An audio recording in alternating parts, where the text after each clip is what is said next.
Il a 27 ans, peut-être 20, ou 35. Est-ce un homme? On ne sait pas, on ne saura pas. Il a l'âge de sa panoplie, un uniforme lourd, épais, moderne, connecté et suréquipé pour la mort. Un uniforme chargé de dépenses et d'histoire, cristallisé sur des épaules, des bras, des jambes, et ce qui pourrait être une tête sous un casque. Toute la technique de programmes experts en design militaire s'est concentrée là, pour revêtir les apparences de la vie et conspirer à son effacement.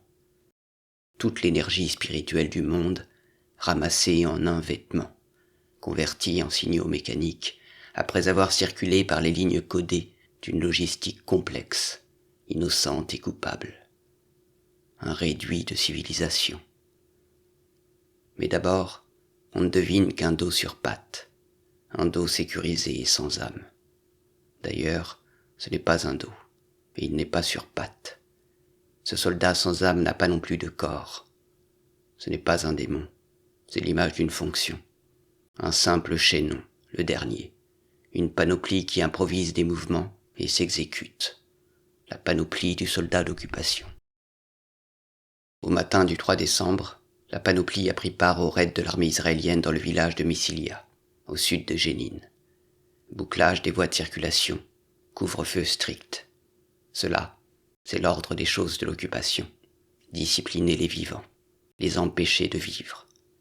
Mais on ne pouvait pas croire qu'ils s'attaqueraient aussi aux morts dans le cimetière. D'ailleurs, ils ne s'y sont pas vraiment attaqués.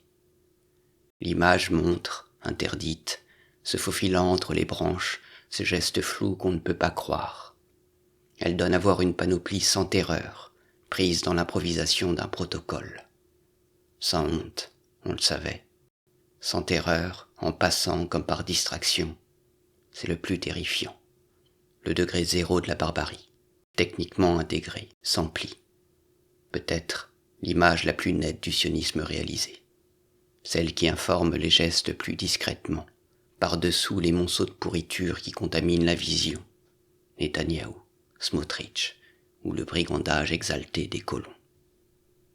La panoplie du soldat sans terreur, solitaire, soulève une dalle, puis une deuxième. Pourquoi cette tombe? Regardons mieux. Ce n'est pas un geste archaïque, ce n'est pas une profanation. C'est le fait d'un programme, son aboutissement. Le programme a jeté son hôte sur cette tombe à piétiner. L'hôte, la panoplie, va piétiner. Ce n'est pas une mise en scène, bien que le monde, au loin, se crève les yeux en assistant au spectacle. Sous la dalle, il y a la terre. La panoplie n'y croit pas non plus. Elle veut vérifier. On dirait qu'elle a peur des morts et des soulèvements de la terre. Elle voudrait aussi les discipliner. Elle a raison. Mais il ignore qu'en Palestine, même les morts ne se laissent pas piétiner par un programme. Ils ne dorment plus dans des tombes. Ils infusent la vie ailleurs, dans des territoires sans carte et sans livres, qu'aucun colon ne peut occuper. La panoplie monte sur la tombe. Que veut-elle conjurer? Elle croit peut-être pouvoir piétiner tous les restes d'humanité, prouver sa pesanteur, qui seule pourtant saute encore aux yeux. Un coup de pied, un autre. Ils raclent à peine la surface de la terre. Peut-être le souvenir d'un animal qui veut enfouir sa trace? Non. Un rite sans substance et sans mythe, qui n'est pas non plus un jeu. Inutile d'y chercher une grammaire. Un geste exécuté par un automate, que Dieu et le diable ont déserté ensemble. Ainsi, la panoplie connaît la paix. Elle seule connaît la paix. Elle peut s'en aller, en ignorant même la valeur du geste. Ça n'était pas prévu. Là est tout le contentement bizarre tapi dessous le casque. Non qu'une panoplie ait le sens du devoir si mal accompli, plutôt qu'elle se flatte de la cohérence de son système d'improvisation.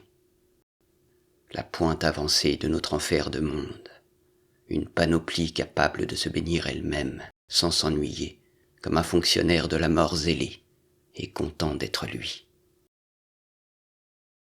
Cela n'est pas de la littérature, c'est une image clé du monde.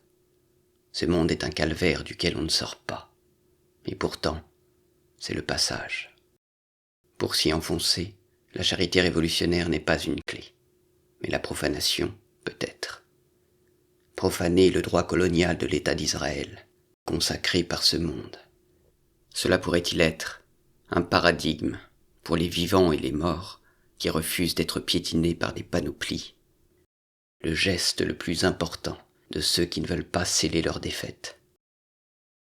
Une autre marche vengeresse pour un autre retour. Un autre déluge est possible. Et les enfants en deuil se rassembleront.